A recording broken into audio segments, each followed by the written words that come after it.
Sunday म्हणलं की पावसाची मजा.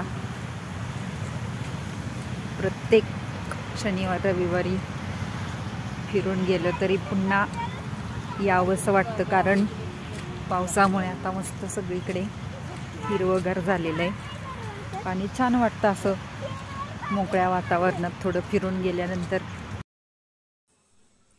आणि इथं हातामध्ये जी पिशवी दिसत आहे त्याच्यात आहेत आंब्याच्या फणसाच्या बिया. आता चालता चालता जिथं जागा मिळेल तिथं त्या बिया लावायच्या. आणि इथं आता आम्हाला दिसलेली आहे एक पावसाळ्यात भेटणारी दुर्मिळ अशी रानभाजी, जिचं नाव आहे, आपण त्याला मशरूम म्हणतो पण त्याचं नाव आहे आळिंब. छोटे छोटे आळिंब इथं पावसाळ्यामुळे उगवलेले आहेत आणि आता आम्हाला ते सापडलेत.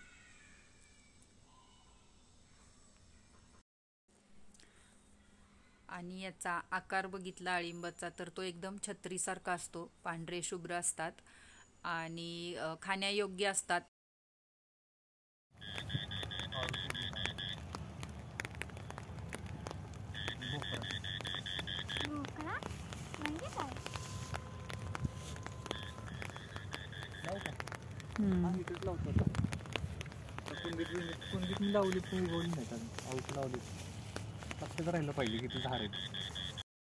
अळिंबी आता मी गोळा करणार आहे. अळिंबी प्रेमीसाठी एक काम कष्टाचं नसतं, त्यांना खूप आनंद मिळत असतो याच्यामध्ये.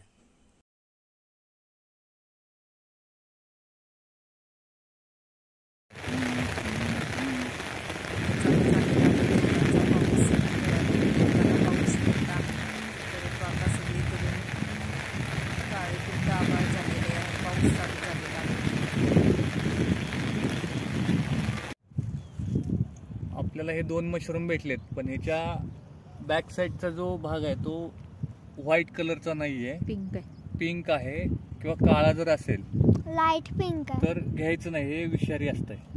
हे फेकून देऊ आपण. पावसाचं पाणी इथं अडवायचं चालू आहे आणि शुभ्राच्या शीटचे इथं छोटा बंधारा बनवायचा आहे.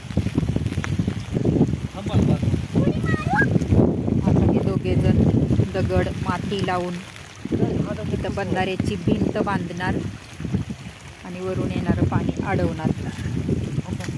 आजकाल कुठे आहे पुण्या मुंबई सारख्या शहराच्या ठिकाणी असे गावाकडचे खेळ.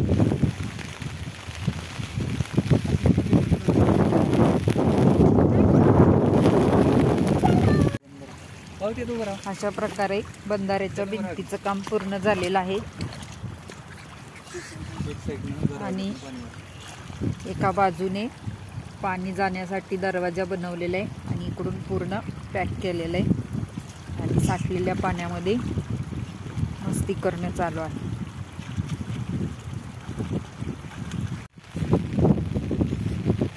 पंधरा दिवसापूर्वी आलो तेव्हा अजिबात पाणी नव्हतं ना.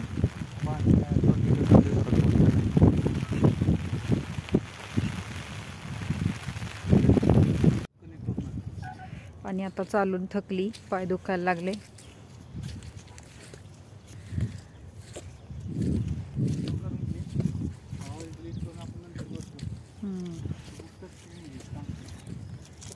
पप्पांच्या कडेवर बसून आता एन्जॉय करायचं चाललंय. खूप चिखल आहे त्याच्यामुळे चिखलातून चालायला नको वाटते, तिला उचलून घेतली. अशा प्रकारे आमची भटकंती पूर्ण झाली आणि आम्ही आता घरी चाललेलो आहे. आणि आता घरी जाता जाता शुभ्राचा एक आवडता स्टॉप, तिला लागलेली आहे भूक आणि आता तिला बर्गर खायचा आहे. तर आता इथं आम्ही बर्गरची टेस्ट करतोय. ऑर्डर दिलेले, वेटिंग. आणि हे आपण जमा केलेले मशरूम आणि रात्रीच्या जेवणामध्ये मशरूमची भाजी.